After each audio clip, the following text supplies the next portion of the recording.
उत्तरकाशी के थराली में बादल फटने की घटना में कितने लोग मारे गए इसका अभी प्रमाणिक आंकड़ा नहीं आया, लेकिन सरकार का दावा है अभी तक जो है कि 4 लोग इसमें मारे गए। लेकिन अगर हम बात करें स्थानीय लोगों की, उनसे बात की तो उनका कहना था ये आंकड़ा 100 के पार जाएगा। अब सवाल ये खड़ा होता है कि आखिरकार इस घटना के लिए जिम्मेदार कौन है।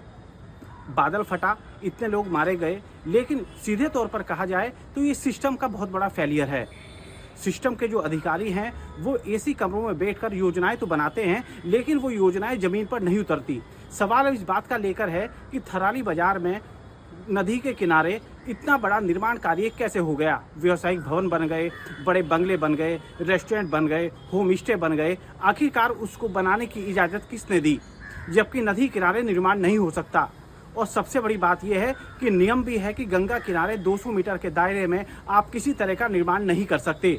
तो हम सीधे तौर पर यही कहेंगे कि जो लोग इस घटना में मारे गए हैं उसके लिए सिस्टम जिम्मेदार है। जिम्मेदार वो अधिकारी हैं जिन्होंने भवन निर्माण और व्यावसायिक निर्माण को करने की इजाज़त दी, एनओसी दी।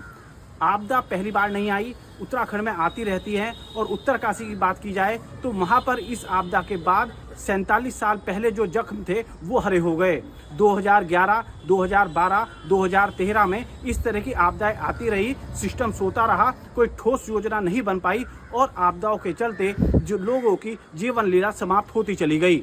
तो हम सीधे तौर पर कहेंगे कि मुख्यमंत्री भले ही गंभीर हों, अधिकारी को निर्देश देते हों, लेकिन उस निर्देशों का अधिकारी कितना पालन करते हैं ये अपने आप में देखने वाली बात है। तो एक के बाद एक जो घटनाएं सामने आ रही हैं, भले ही वो प्राकृतिक आपदाएं हों, लेकिन उसके लिए सिस्टम भी एक अपने आप में बहुत बड़ा जिम्मेदार है। और जितने लोग मारे गए हैं उसके लिए हम सीधे तौर पर सिस्टम को जिम्मेदार ठहराएंगे, योजनाओं को जिम्मेदार ठहराएंगे जो ज़मीनी हकीकत से बहुत ज़्यादा दूर रहती हैं।